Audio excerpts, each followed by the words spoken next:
I won't call them monsters, because they would like that term. They would think that's a great name.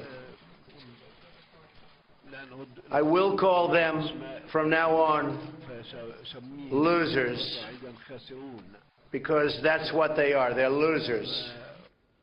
All right, I think we have a new term for referring to those who just out of nowhere start killing innocents, including children. Brexit leader Nigel Farage with us right now. Nigel, what did you think of that? They are losers. I thought it was actually rather brilliant, because one of the things that tempts people, and it's a difficult word to use, but to behave this way, is the idea they will have a big dramatic impact, that they'll be thought of as being heroes in one culture and villains in another.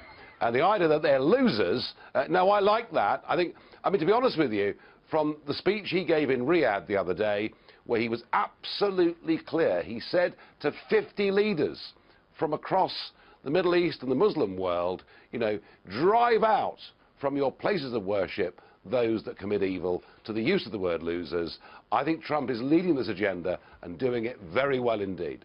Do you buy in? London has not been hit nearly as often as is Paris or Brussels, but it has been hit, and of course this on the 4th anniversary of the killing of that soldier. But yes, a lot of people are wondering whether a new wave is back, and by targeting obviously a very crowded concert, don't get me wrong, it was in a smaller city, and that seemed to telegraph that maybe ISIS or terrorists in general are setting their sights on smaller cities and not just the big main world stays. What do you make of that? That may be true, although do bear in mind that Manchester is our second biggest city, so no doubt it's still a very significant place. I mean, look, we have been on a state of high alert now since 2014. The authorities in Britain tell us they have foiled 13 separate major terrorist incidents, and I actually think I believe them.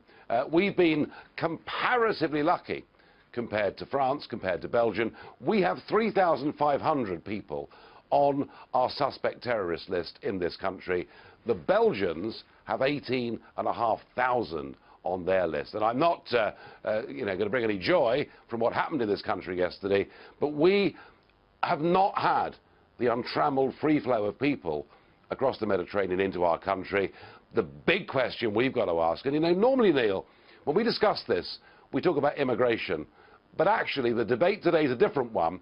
It's about those who were born in this country who've been radicalised, and it's that, I think, the British people, and there's a mixture today of people who are very upset and people who are very angry. What we want is the British government to start tackling radicalization in this country. Yeah, no matter the religion. In this country, of course, we had Timothy McVeigh, who was lily-white American as you could get.